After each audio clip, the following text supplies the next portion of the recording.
Looking for something sexy? Well, you already know we've got Steamy Stories, but did you know we also make romantic movies, coloring books, and novels? So, if you get a kick out of JC Calciano's writing, go to his website, jccalciano.com, and see all the goodies he's got to offer you. A word of advice: grab some popcorn, because he's got lots of wonderful entertainment there for you to enjoy. Now, on with the show. The Earth is on the brink of catastrophe, with Mars as the only beacon of salvation. Two studly scientists are entrusted with a mission of utmost importance. NASA is sending them on a journey to gather Martian soil samples with the goal of transforming the barren red planet into a new home for humanity. Selected not merely for their physical prowess, both men carry a secret only to be unveiled as the mission deems necessary. Now alone in a capsule, thrusting through space together, each of the astronauts discovers that the only thing they needed to know was that love lay just beyond the stars for them. Welcome to Steamy Stories, the podcast where bromance turns bromosexual. I'm your host, Matthew, and I'm here to help you suit up to head into orbit on a critical mission to save our planet. Prepare for the trip of a lifetime, because we are about to start our countdown to a very steamy journey between two sexy astronauts as they blast off to love in this month's adventure. Let the countdown begin! T-3, 2, 1, and blast off to our next steamy story.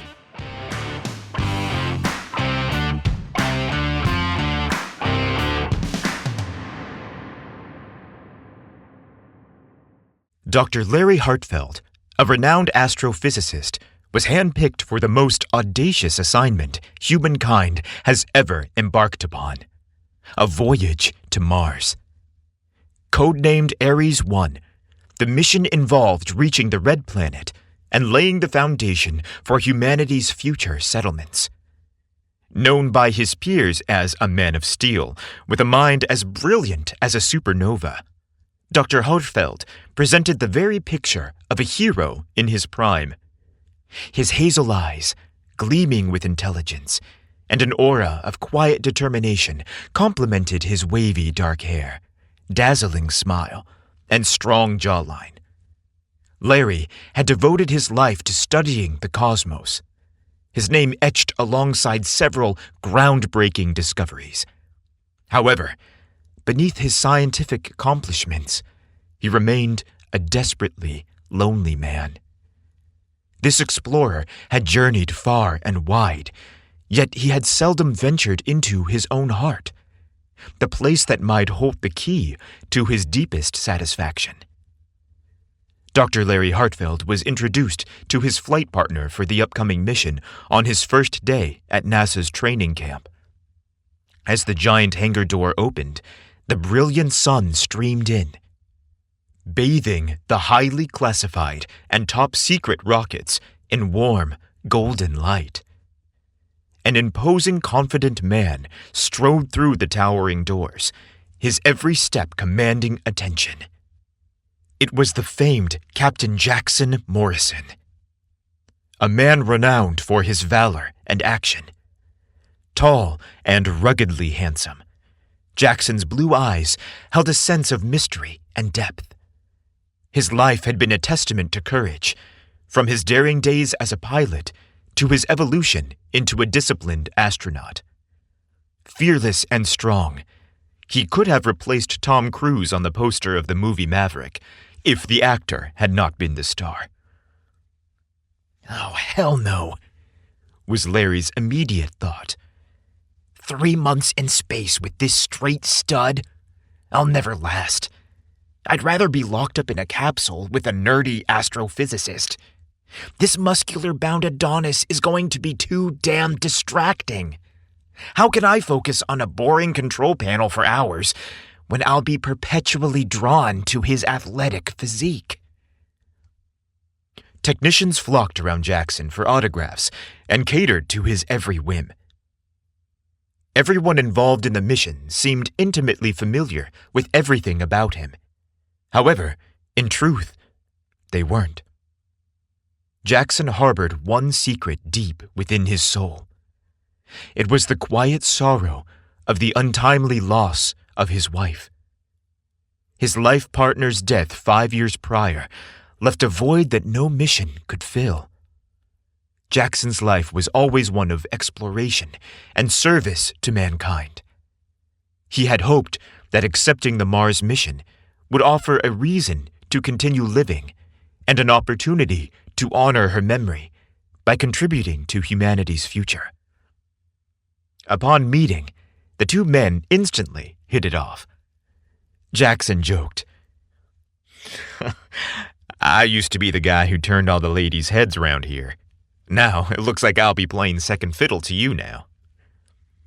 Flattered by the compliment, Larry replied, "You're too kind, but I think you're too modest. Besides, it's not the ladies I hope to draw attention from. I'll make you a deal. Leave the handsome men to me, and you can have all the ladies you like." Jackson laughed politely and winked as he simply stated, "Deal," before moving on to the mission's first briefing. The subsequent month was predictably grueling, both mentally and physically. Both men spent their days training, studying, and enduring intense physical challenges. Larry had initially thought he was in excellent shape going into the mission, but he soon learned he wasn't as fit as he believed. The extreme regimen transformed the men, making them lean, focused, and prepared for the grand exploration they were about to embark on. Larry had initially dreaded spending 3 months away with Jackson, but after the first few weeks of training, he recognized him as the perfect partner. He grew to respect and become very fond of him. However, the thought of keeping his fantasies about this impressive, handsome man at bay was still a concern. Yet, he was a professional. The mission always came first, and personal desires second. Finally, the day of the launch arrived. Soon, the two men would set off for the Red Planet. They were about to become the first humans to orbit the alien planet. The takeoff went perfectly. Their ship blasted into orbit without a hitch. The mighty rocket screamed through the atmosphere, reaching toward space and Earth's distant companions. Once their booster rockets disengaged and the two men were safely out of Earth's grasp, a collective cheer from the ground crew at NASA let them know they were now securely on their mission. It was clear sailing for the next several months. "Time to light a cigar," Jackson boasted in a celebratory tone as he leaned back in his captain's chair. "Do you smoke? Would you care for one? They're genuine Cubans." Larry quickly replied, "Sure, I'd love one, but let's save them till the entertainment arrives. The guys on the ground sent up 2 exotic dancers for us. I hope you like blondes." Jackson flashed a toothy grin and chuckled. "I like that we share a similar sense of wry humor. I was afraid I'd be stuck in a capsule for 3 months with a stick in the mud, but you're special, and I think this trip will be fun." Larry felt the same way. He liked Jackson and was eager to get to know him better. His only concern now was just how much he liked him. Despite trying hard to keep it platonic, he couldn't deny that he was quickly falling for this awe-inspiring astronaut. The days passed quickly, as there was much to do on the spaceship, and each day brought the two travelers closer. Mealtimes were spent discussing their interests, passions, and scientific theories, while recreational time was spent working out together and playfully competing to see who was in better physical shape and had superior endurance. It was 30 days into the trip when the two started to talk about more personal matters. Jackson opened up to Larry about the loss of his wife.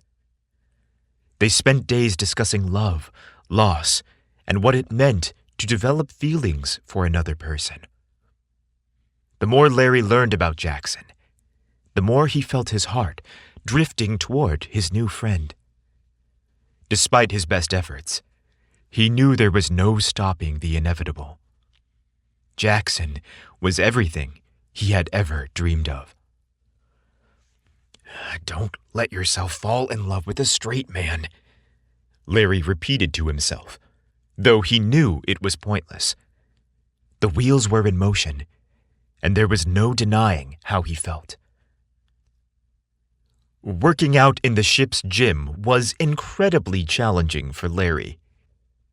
Jackson's perfectly firm posterior looked spectacular in his sweatpants, especially since he seemed to prefer going commando. Larry continually admonished himself. "Oh, be still, my heart. Don't look.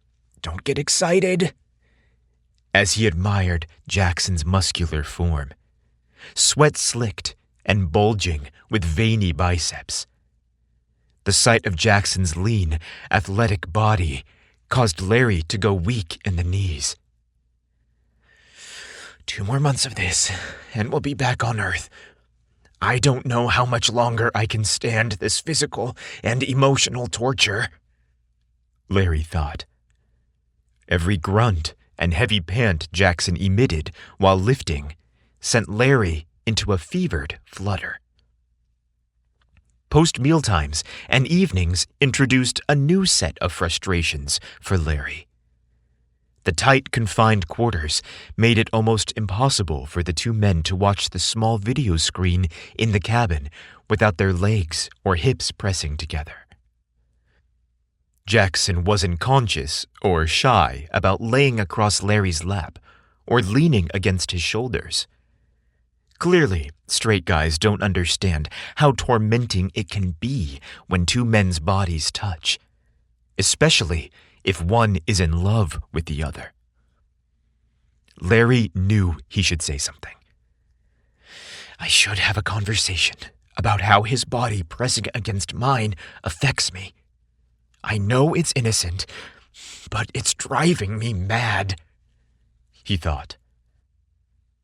Each time he planned to mention it to Jackson, he would quickly retreat, fearing that saying anything might make Jackson uncomfortable around him. Given their close quarters and the critical mission, that was a risk he couldn't afford to take. Finally, their ship reached Mars, and their tasks of collecting data with a Land Rover consumed them. The small vehicle was flawlessly deployed from the mothership that housed Larry and Jackson. Expertly piloted by Jackson, it quickly collected all the necessary samples required to assess the feasibility of terraforming the alien planet. Larry carried out his duties with clockwork precision, as did Jackson. As a team, they were impressive by any standard. Both men quickly agreed that it was apparent why NASA paired them up. They complemented each other's skill sets perfectly, and if they had to admit it, they were a match in almost every other area as well. With the mission completed, the samples gathered, and the rover safely stored on board the mothership, planning their return began. As Larry sat at his station running diagnostics and navigating their way back, his mind was preoccupied. Just a 30-day trip home now. Time to relax and enjoy the trip once all these system checks are complete. As the astronauts ran through their list of duties, Larry noticed something troubling. His calculations didn't add up. His throat dried, and his heart raced, Could it be? Is it possible that what he's seeing is wrong? How could such a grave error be made? As he recalculated the trajectory over and over, he arrived at the same bone-chilling discovery. Their inventory of O2 was wrong. They didn't have enough air to return to Earth. Larry didn't know what to do. What could he do? It was clear that they only had enough oxygen for one astronaut to return to Earth. A cruel twist of fate had been thrown at them. Who gets to live? The gravity of their situation sank into his soul, heavier than any black hole. Larry, always the scientist, approached the problem analytically at first. He re-examined the systems and exhausted every possible solution, but the conclusion remained as inevitable as a collapsing star. Beneath his composed exterior, he was a storm of questions. How can I tell Jackson that he's about to lose someone else in his life? What if Jackson learns of this problem and decides that he should be the one to sacrifice himself instead? Larry knew a future without Jackson would be unbearable. It was a place he couldn't live in. The dilemma gnawed at him. Should he make the ultimate sacrifice and let Jackson return to Earth alone? Or should fate decide their course?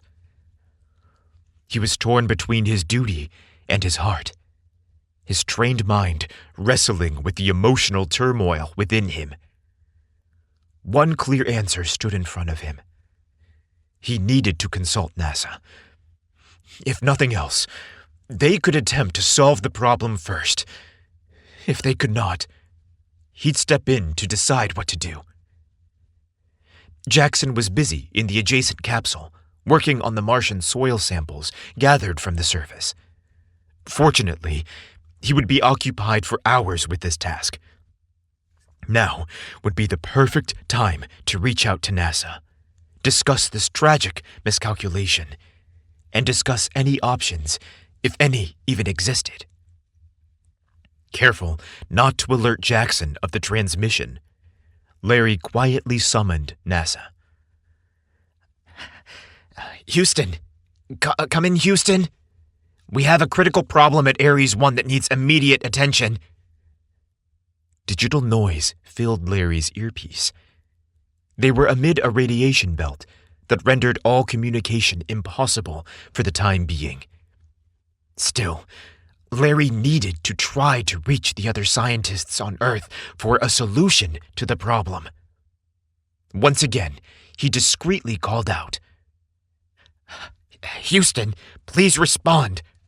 Houston, this is Ares 1 requesting immediate assistance. Condition critical. Please advise. A faint shuffling behind Larry signaled that he was no longer alone in his adjoining capsule. Slowly, he turned to see if he had accidentally alerted Jackson of his private communications. I'm guessing you ran the calculations on the O2 levels and surmised that we only have enough oxygen for one of us on this vessel. Jackson queried in a rock-steady, comforting tone. Larry's voice cracked sheepishly as he replied, Yes, I don't know how it's possible or what could be done, but yes, that is the case. Apparently, you've come to the same conclusion. I wasn't sure what to do or even how to tell you. I thought I'd consult Houston first to see if any options were left before concerning you with the news. Jackson stood next to Larry, meeting his gaze. A faint, warm smile graced his face, an attempt to comfort his distressed shipmate and friend. Jackson's hand found Larry's shoulder, providing a comforting, steadying presence as he reassured him. I know it looks dire, but it's not. Everything's fine. Neither of us is in jeopardy. No miscalculations were made, and we are not short of oxygen for the trip back. Please, don't let this upset you. Everything is fine and under control." Larry was baffled by this news.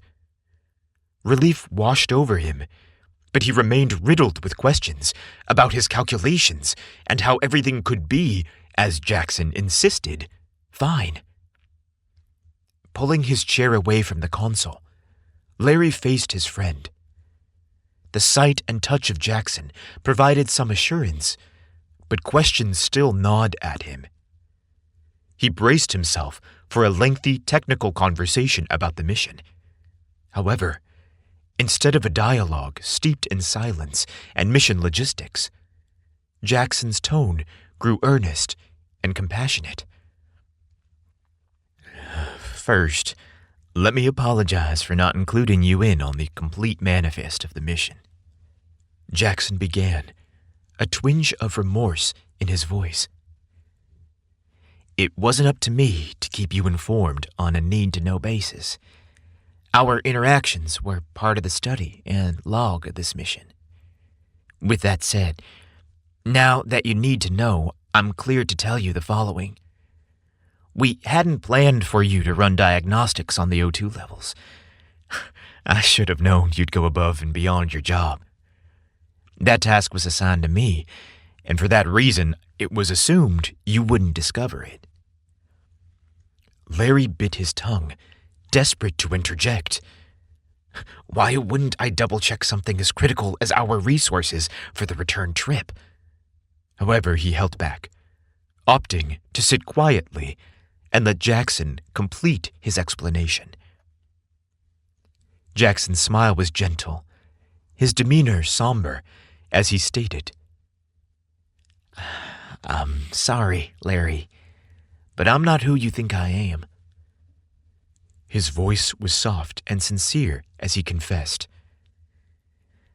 "I'm part of a top-secret program, one that ventured into the realm of—" Jackson's eyes, deep blue pools that Larry had come to adore, held a vulnerability he had never seen before.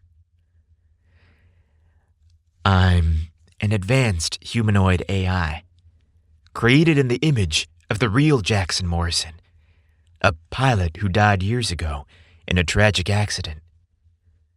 Jackson continued, the revelation hanging in the air, as tangible as the stars outside their spaceship window.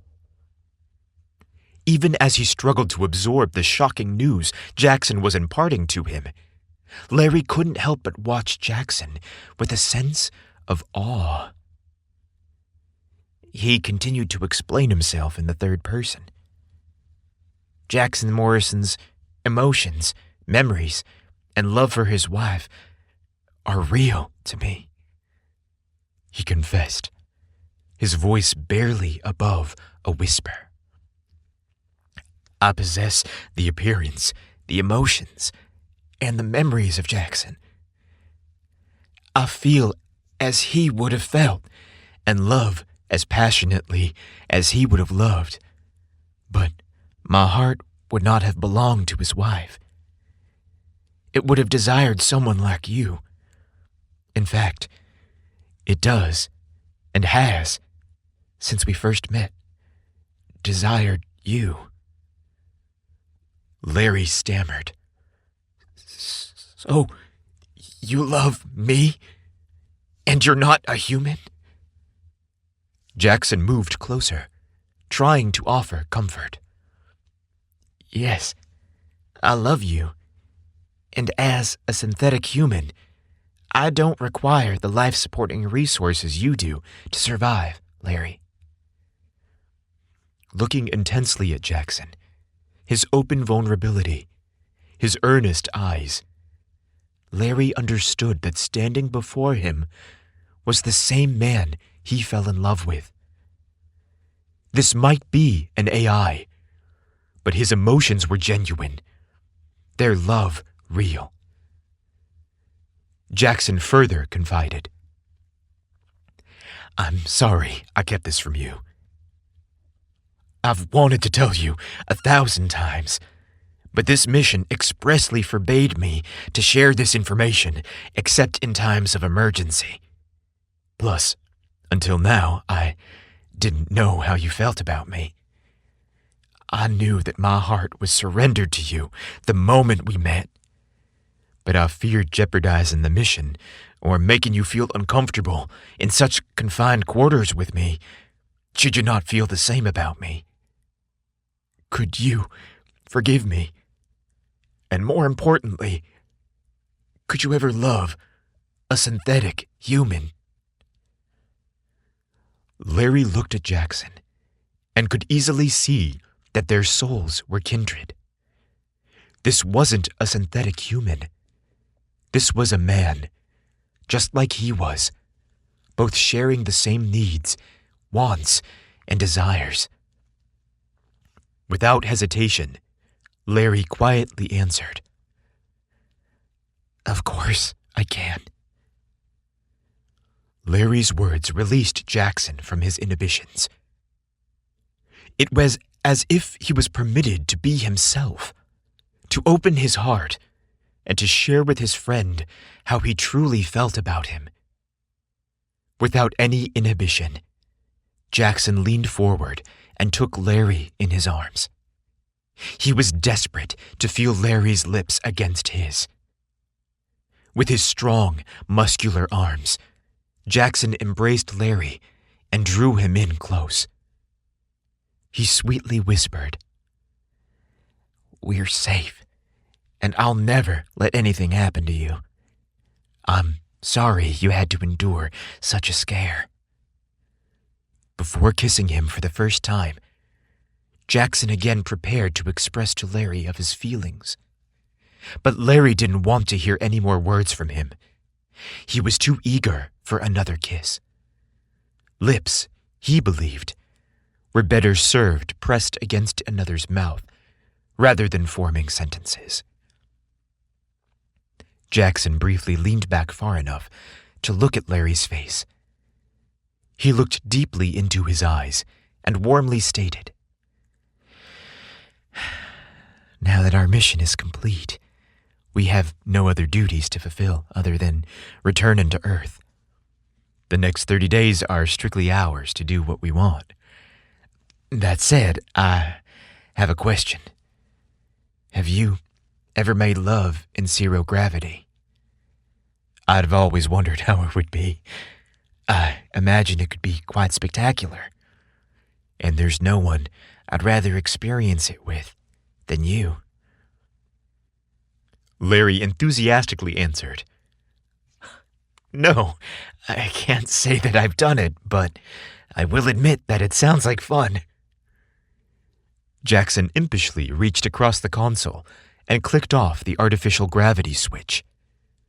The cabin lights switched to red, warning that the systems were off. The scarlet luminescence was seductive and sexy. The two men slowly became buoyant, each rising into the void of space. "I think I'm going to like this experience," Larry chuckled. Jackson eagerly agreed. "I hope so. I intend to make it something you never forget." As the two men's feet left the familiarity of the floor and they started freely floating through the air, they gradually began to undress each other amidst their kisses. As Jackson reached to unclasp Larry's belt, the ship's intercom sounded. "Ares 1, this is Houston. We detected a missed transmission from earlier today. Is everything okay? Is the mission proceeding as planned?" After a brief moment to separate his lips from Jackson's, Larry responded, "Yes, thank you, Houston. Everything's fine. The mission is on schedule." With a playful wink to Jackson, he added, "Things are proceeding better than expected." "Excellent. Thank you for the update," NASA responded before signing off. Jackson again took Larry in his arms and whispered, "Now, where were we?" Larry quickly answered in a mischievous tone, "I believe we were planning to take off. Our clothes."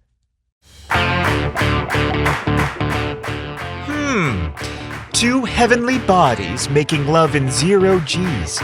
Now that's the kind of thing I would definitely gravitate towards. You're listening to Steamy Stories, written by JC Calciano and hosted by me, Matthew. I hope you had a blast with me today, and orbit back here next month, when I tell you a titillating tale about a young fellow who is just about to enter his first bar. Is he nervous? Sure. But life rewards the bold, and what starts off as a scary situation often turns into a super steamy one. Especially here on this podcast. So, pencil stardate September 12th, 2023 into your calendars, because that's when I'm going to tell you another steamy story. Later, bro.